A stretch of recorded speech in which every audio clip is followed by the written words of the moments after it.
Welcome to another episode of the J and J podcast. I'm Jamie, This is Jameson.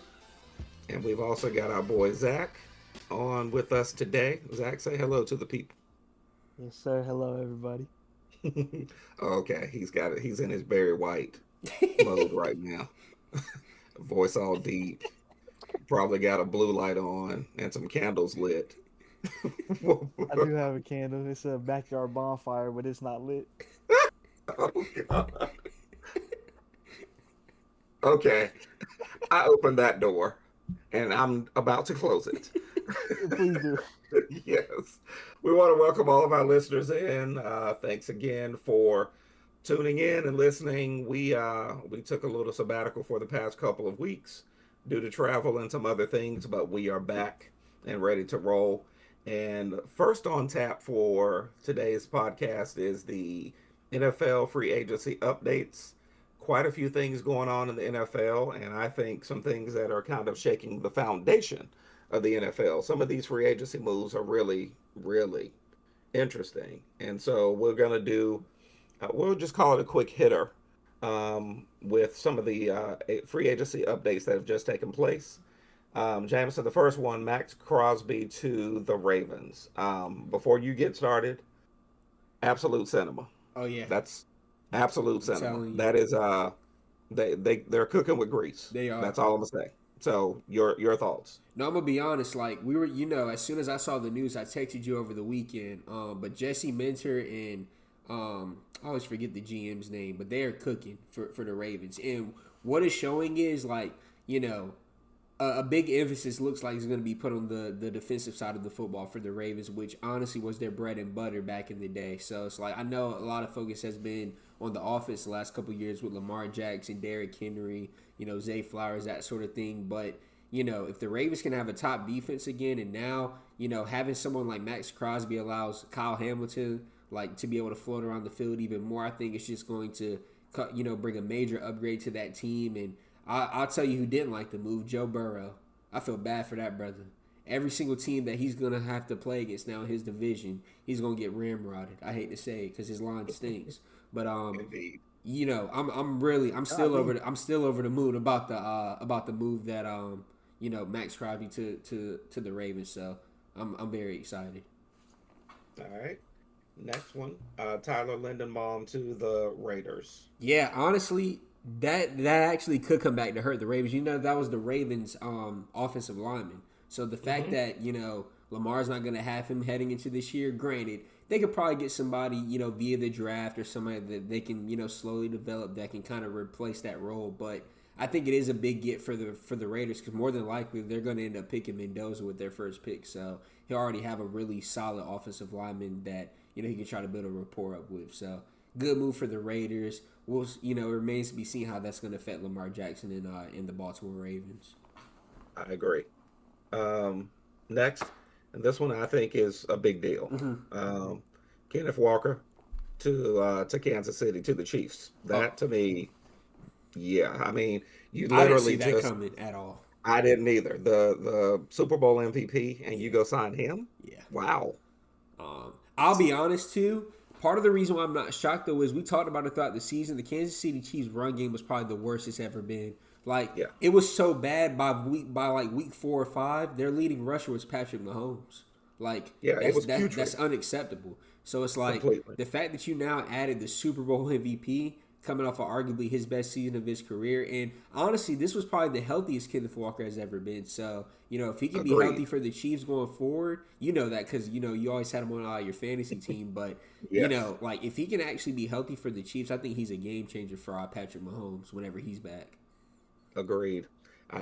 Chiefs recognized last year we got to do something big, and Yes, I sir. think that this is a big deal. Oh no, I agree. Yeah.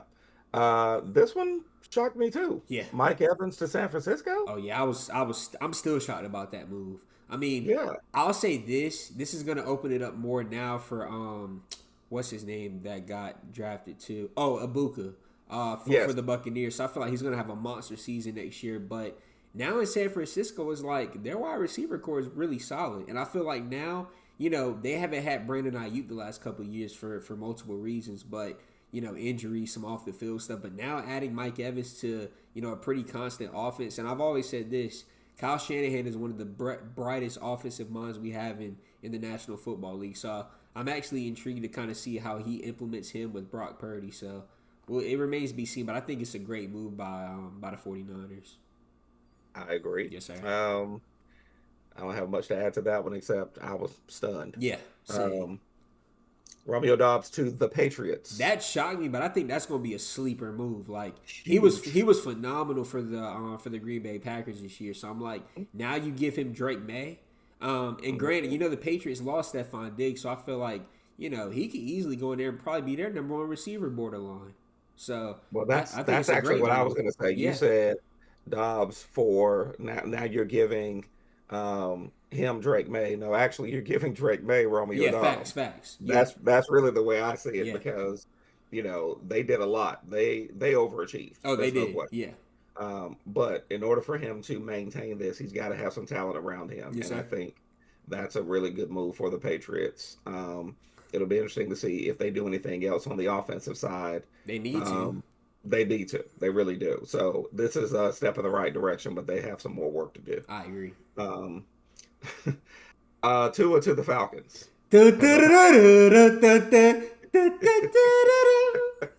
No, I'm gonna be honest with you. I'm gonna just be. As soon as I saw the news, the first thing that came to mind, I'm like, you now have two lefty quarterbacks that are probably two of the most injury-prone quarterbacks in all of football in the same locker room, and now you pair that up with Kevin Stefanski.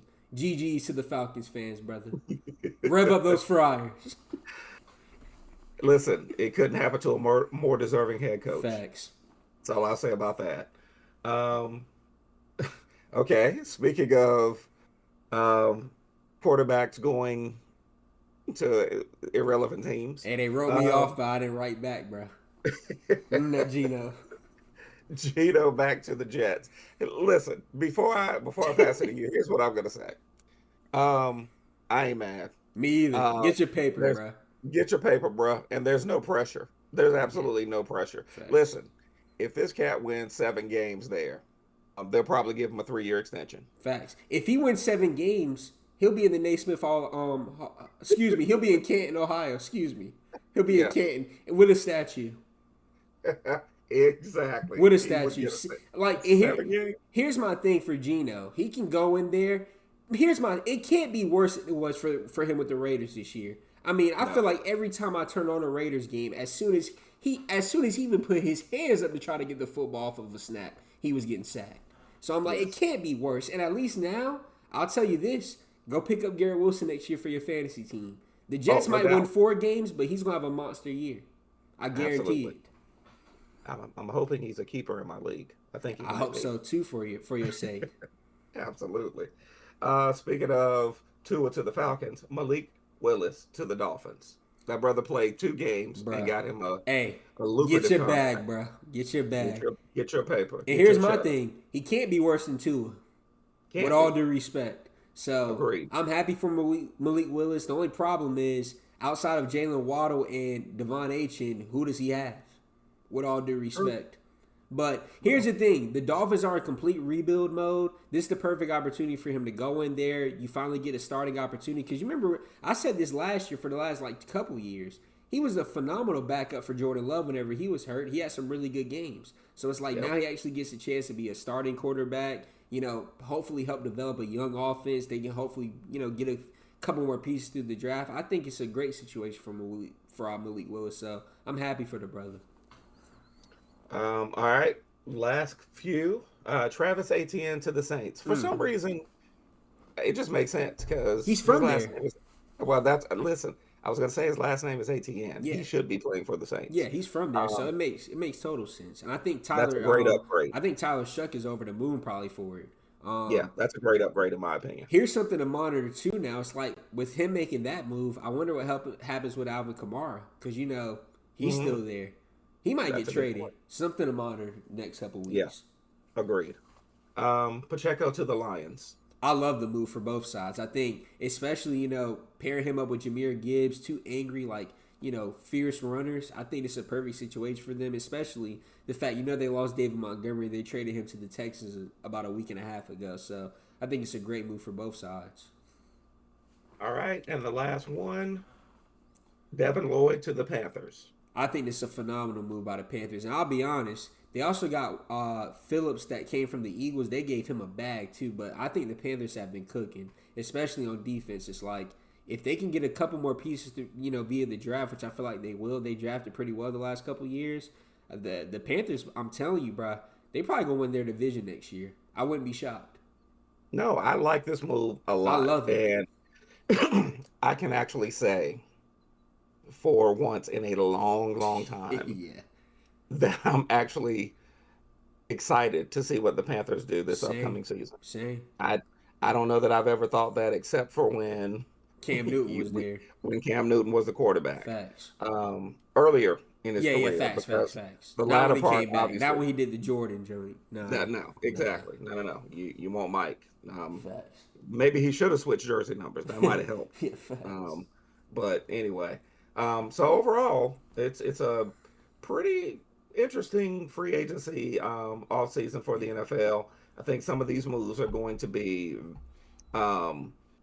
We'll just see how some of them play out, because on paper some of them look like they really move the needle. But you never know. We've seen moves like this just not pan out, so you just that's never right. know. Exactly. So we'll be in wait and see mode. Yeah. Well, something else that's interesting. Switching over to the NBA now. First topic on the docket: are the Lakers better without LeBron? You want to go first, or you want me to go first? How dare you ask such a question? Well, people been asking it though. Somebody else wrote it. Somebody else wrote it. I know. Listen, well, the answer could be yes. Yeah. See, I was fooling everybody. The answer actually could be yes. I think they're 9-2 when he doesn't play, and 11-6 with him when it's him, Austin Reeves, and LeBron.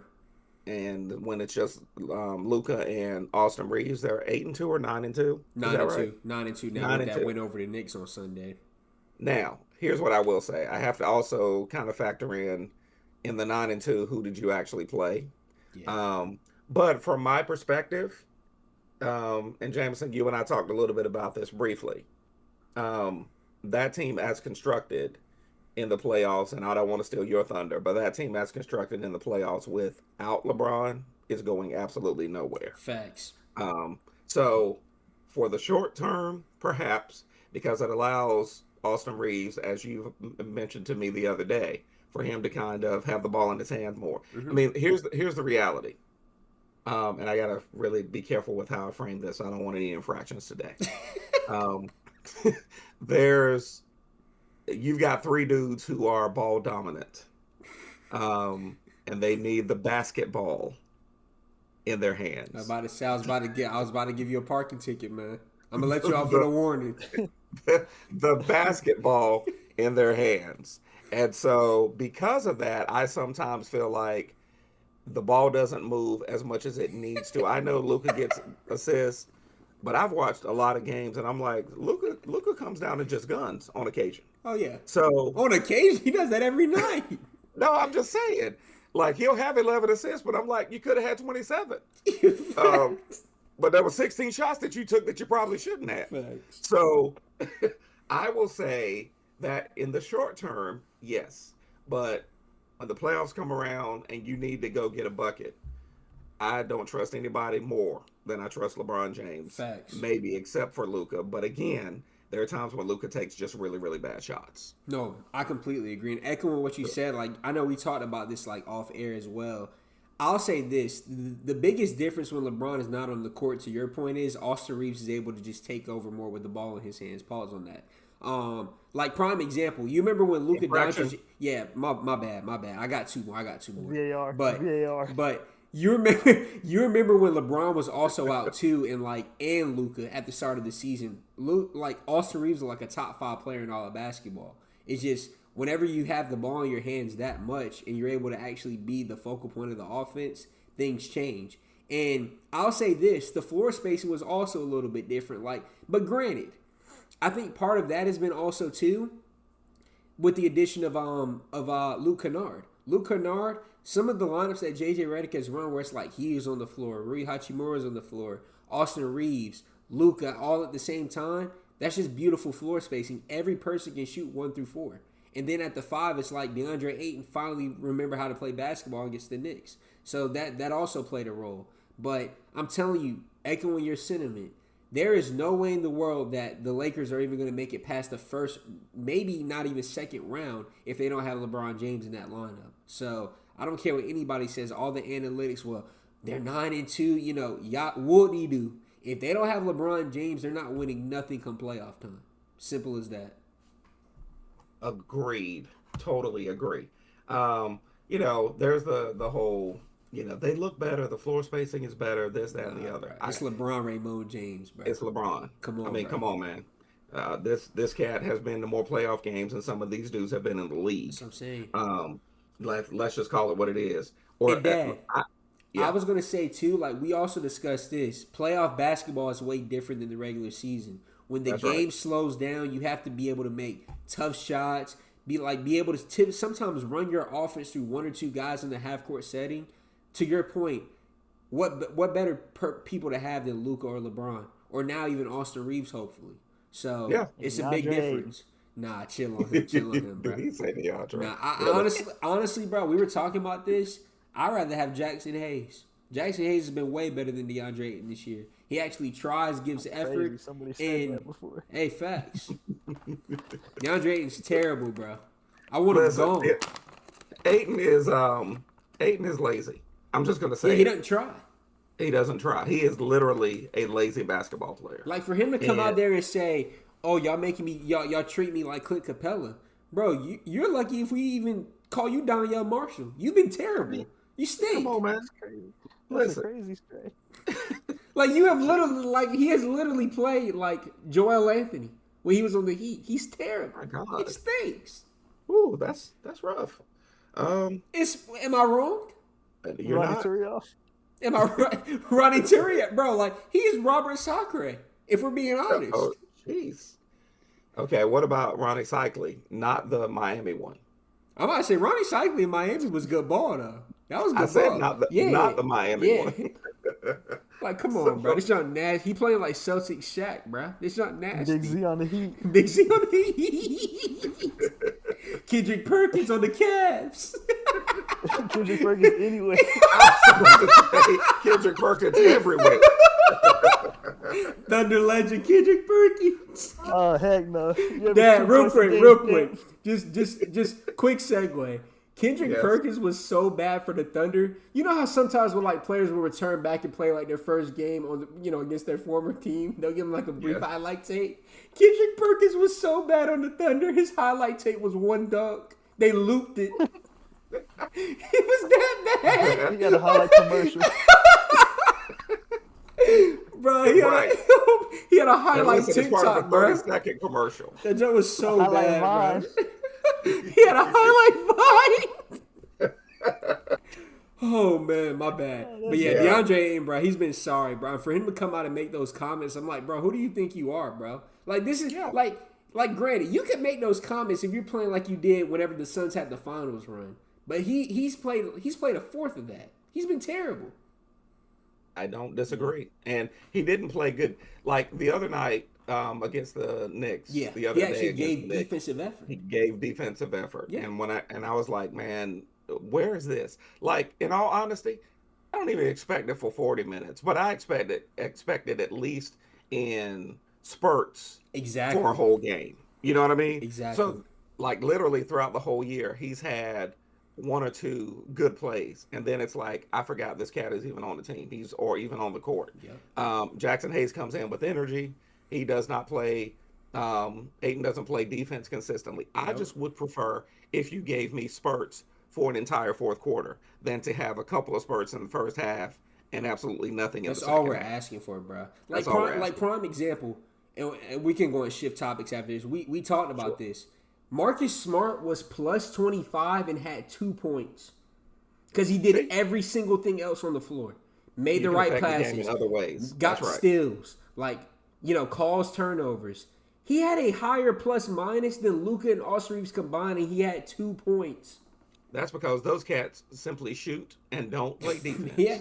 But, it's just all about effort, though. It's like It you can is. still make an impact, a positive impact on your team, even if you're not scoring. And like Marcus Smart is the perfect example of that. Or Vando. I think Vando was like plus 12 and he ended up with like 6 points. It's like Yeah. just give effort and try. Just try. Exactly. Well, moving on. We'll wrap up. I swear there was one more topic for the NBA, but I guess we'll wrap up with who your favorite is to win it all. So, Jameson, we'll start with you. I'll say this. I think I was talking to Zach about this the other day too. My favorite right now is the Spurs. And the reason why I say that is just watching them play. Like I sat there and watched their game against the Rockets on Sunday night from start to finish.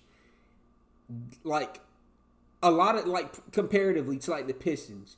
If Cade Cunningham and Jalen Duren don't go off, they're not gonna win. Wemby can have 15 points and they'll still blow out teams because everybody else knows their role. Stephon Castle has become arguably he might be the best two-way guard right now in all basketball. I'm not even trolling when I say that. Like his defense is absolutely insane. Just go look at the numbers. But between him, De'Aaron Fox, we talked about even Dylan Harper. If Dylan Harper was on a team where he had more shine, he'd probably be in the Rookie of the Year race. He's that good. Champagnie, Keldon Johnson, Luke Cornett, even off the bench, like they have like a 9 to 10 man rotation. Everybody knows their role. Everybody plays hard, and they don't have to have one guy drop 35 points for them to potentially win a playoff game. Like, and here's the thing: the team that's second to me, of course, in the West is the Oklahoma City Thunder, and they've had their number since Christmas. So, hey, I'm rocking out with the Spurs if I was a betting man, as long as Wemby stays healthy. So you kind of took my thunder a little bit, pun intended. Um, I see what you did because there. you see what I did there. I actually still have the Thunder, but the reason I'm leaning towards the Spurs like you is for that very reason that you just mentioned. Yeah. There are some teams that match up better with other teams, and they have their number. It And we didn't feels to throw in me the fact that Wemby literally despises Chet Holmgren. exactly. So he's gonna. So you mentioned he only has to average 15. He's not gonna average 15 because when he sees Chet, he's gonna try to dunk on him every time.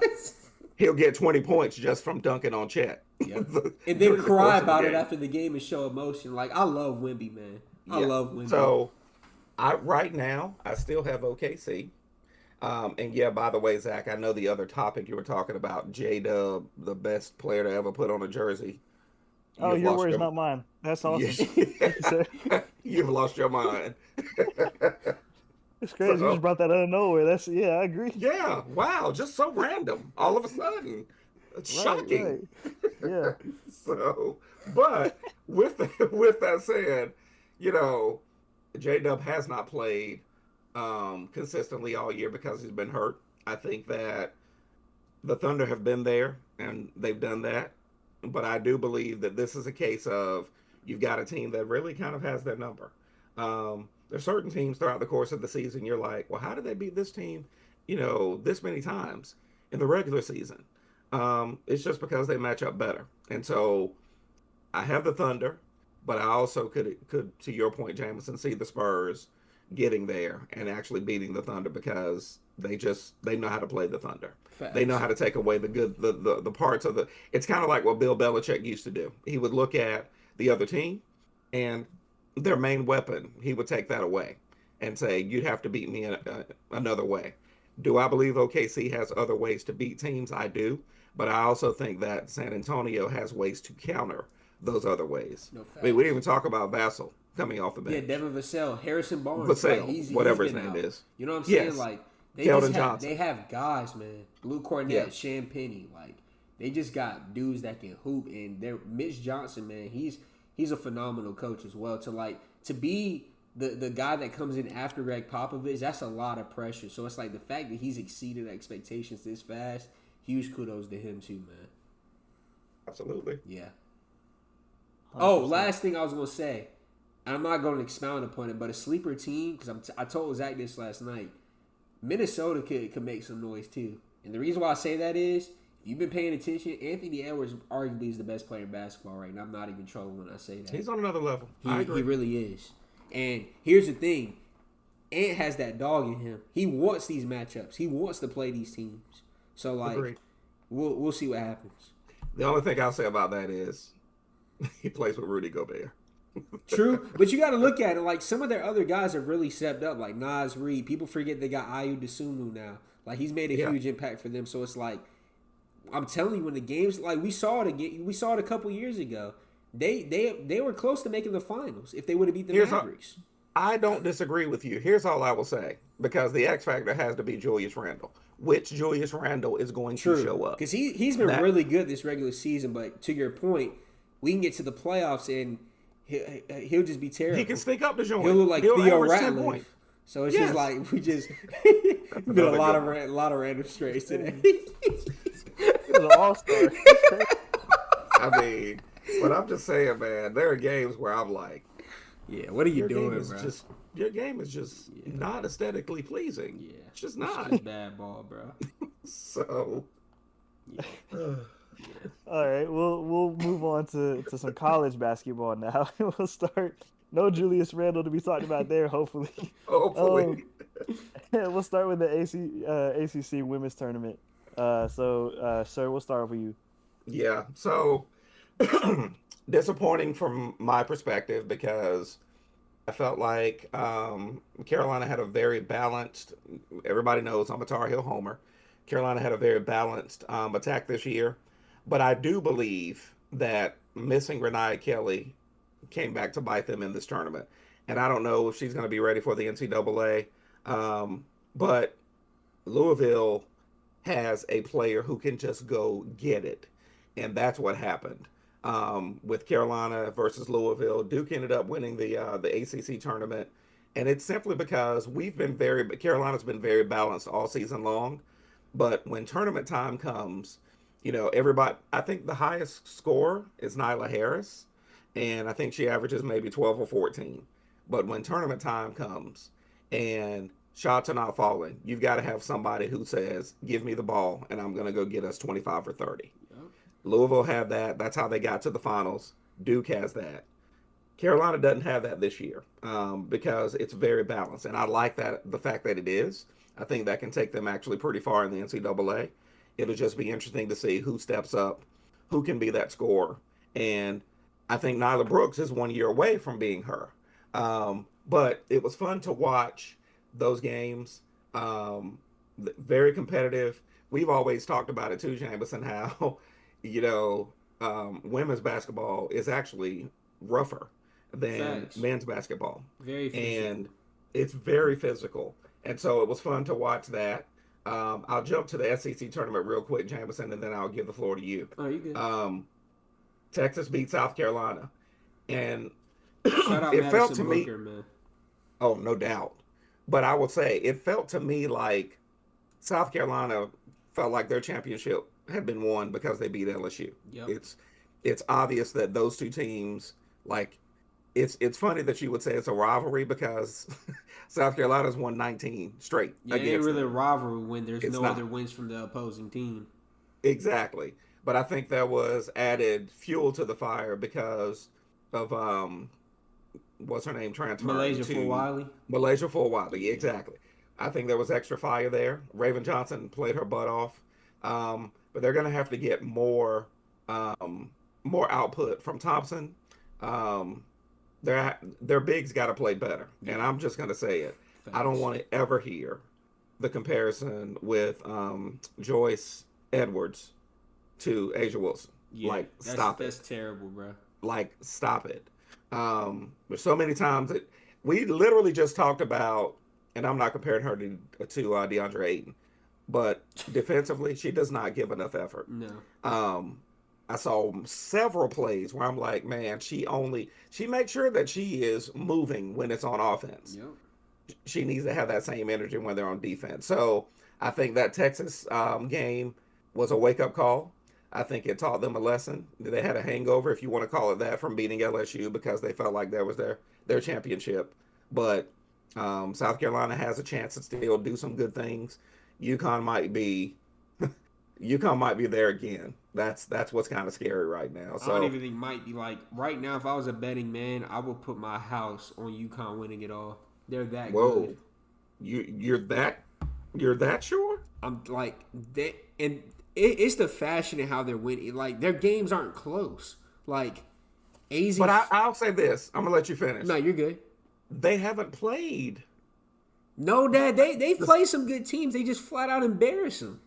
but they haven't played the same caliber of teams. No, Is I what I'm get it. saying. I'm just saying it's just like that team is really not that much different. Of course, they don't have Paige Beckers, but like Azzy Fudd, Sarah Strong, like like they just their team is just loaded, and it's like they play the right way as well. Like they don't just have one player that's gunning, forcing up shots. Like they play as a team. So it's like, and Gino REM, it's hard to go against him. It's like, It is. but granted, I could easily see South Carolina being right there at the end too. It's just like you said, I really view this game as like a wake up call for them. It's like you rather lose this game right now in your conference tournament than you would the March Madness tournament. So I think it could be just what the team needs.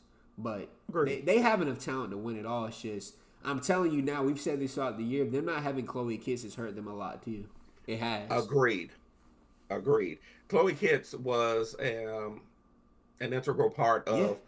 And she has the experience as well. She's been there. She does. There were lots of plays where I was like, "That's a wide open shot." Chloe Kitts would have shot that. Yeah. She'll go in and hustle. She'll get some rebounds. Akoto was. I mean, there were times when I'm like, "Man, you can't make a layup to save your life." And see that's what concerns me. I'm like, if they play against UConn and she's missing layups, Sarah Strong will have 30 and 20. Absolutely. I'm not even trolling. Like, I agree with you wholeheartedly. She will drop 35 and 25. That's what I'm against saying. it. Or like you saw what Madison Booker did. She was flat out toying with them. She was. Like, it was bad. So, yeah. And then of course we have March Madness next week. My bad. Yes. Yeah, I was gonna say let's get some talk and some predictions on that. I'll start, Jameson. And yeah, I'm gonna sound like a hater, but there's some major news that came out today about Caleb Foster. Yeah, he broke his foot. Well, has a fracture in his foot. Yeah, that's a huge deal. That's a big deal. Duke has been great. Can't argue. They're playing well defensively. They've got all the right parts. I think their bench is still a weakness. I really do believe that. I think Cam Boozer's going to get his, but I also think that if they come up against a very athletic, like when Arizona? There we go. Exactly. I think Boozer will struggle. I do. He does. Caleb Wilson literally was shooting over the top of him because he doesn't jump very high. Facts. And an athletic big will make them struggle. And then what they also have to have are some guards who are not afraid to penetrate into the lane. Pause. That's your second warning, bro. Okay, that was a warning. That was not an infraction. Oh my goodness, keep going. I'll let you slide. I'll let you slide on that one. But that was borderline. That's borderline. You literally paused. You took a second. I did. I literally paused. So had to think about that. I was like, oh. Sound like Jason Terry, bro. Oh no. Oh no. It's not even close. Oh gosh. Let's not bring that up ever again. Elite ball knowledge, pun intended, bro. Shout out to the Jet. And that Jet monster. Well, here's what I will say as far as a team that I will. Oh man. That I'm finding very interesting to watch. It's Michigan. I was just about to say if my two favorites either them or Arizona, if I'm being honest. Yeah. I feel the most confident in those two teams because. I mean, you remember this, even when Michigan played Duke a couple weeks ago, like that game was close. It came down to some very questionable foul calls at the very end of the game. So it also came down to Elliot Cadeau still not. Facts, yeah. When he missed that layup, I was like, what are we doing, bro? Yes, Reminded me of his Carolina days. Exactly. What are we doing, bro? But no, to your point, those are probably the two teams. Yeah. With Duke losing Caleb Foster, and I think,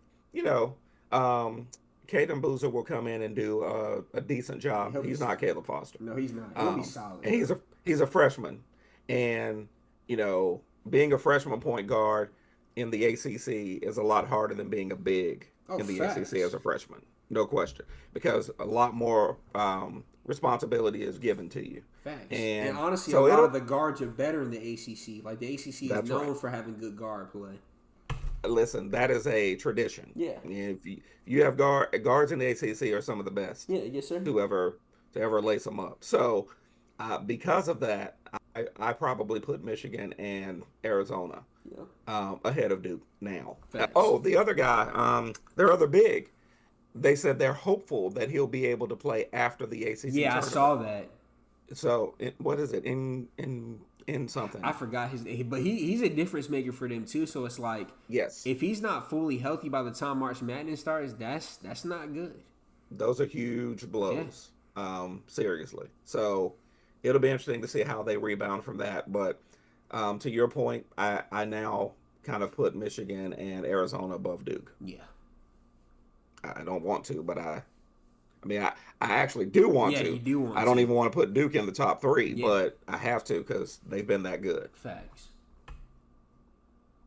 All right. Well, that'll do it. As always, we got to wrap up though with moving the needle. So, Jameson, we'll start with you. What moved the needle for you this week? Honestly, I think me and my dad have the same move in the needle, but it's just been the World Baseball Classic, and more specifically what Team USA has been able to do. They're 3-0 right now in pool play. They came off a really strong win against Mexico last night. And I'll say this, Paul Skeens, that brother's a monster. And this is why I feel sad for him. He has to go through this, I mean, in a good way, like right now. He gets to play with Aaron Judge, Kyle Riley, all these top players. And then he has to go back to the Pittsburgh Pirates when the season starts. It's very Right. unfortunate for the brother. But overall, I'll say this, I've always been a big baseball fan, but now seeing the World Baseball Classic, like baseball at this world stage, it really feels like the Olympics in a sense. Like, and I love it. Like, it's been like the environments have been phenomenal. All the games have been good. Like, just if you go right now on Twitter, look at some of the engagement that some of these like clips and highlights have gotten from the World Baseball Classics. Absolutely incredible. So huge shout out to Team USA. Hopefully we can win it all. But I'm scared to play Japan or the DR right now. Both of them teams look disgusting as well. Shout out Shohei Ohtani. Yeah, Japan is they're a little They're bit cheating, frightening. bro. It's scary how good they are. Yeah, there's something untowards going on in bro. Japan. They just got it. Well, I will say that's my movie, The Needle, as well. Jameson, we had a nostalgic moment the other night because that was actually your first love over basketball. Yeah. When you were smaller, you wouldn't. The only thing that could get you to sit still and be quiet was baseball. Literally sitting in front of the TV screen. Yeah. So you the fact that I enjoyed watching the WBC the other night, we were talking back and forth, and it's fun to watch. It is. Schwarber came in the other night. I was like, oh my goodness. Kyle Schwarber's a monster. Yeah, the game was, I think we were up 5-1. No, 7-1. Yeah. And who were we playing? Was it Puerto Rico? No, it wasn't Puerto Rico. Who did we play before this? It was Hold on, I'm gonna look it up real quick. yeah, look it up. But we were up 7-1, and then pitcher, even said to them, I think I'm getting tired, and they got like 2 or 3 runs. I fell asleep on it, and then when I woke back up, the final score was 15-5. It was Great Britain. Great Britain. Okay, the score was like 15-5. It was crazy. They scored like 7 runs in 1 inning. Yep. It was insane. So it was fun to watch. So for those who haven't been paying attention and you think, oh, it's just another way to make money and I'm not interested in baseball this time of the year, trust me, you should. It's worth a watch. And Bobby Witt Jr., Lord have mercy, bro. Like he's one of the fastest baseball players I've ever seen in my life. Yeah, it's insane. Like he's disgusting.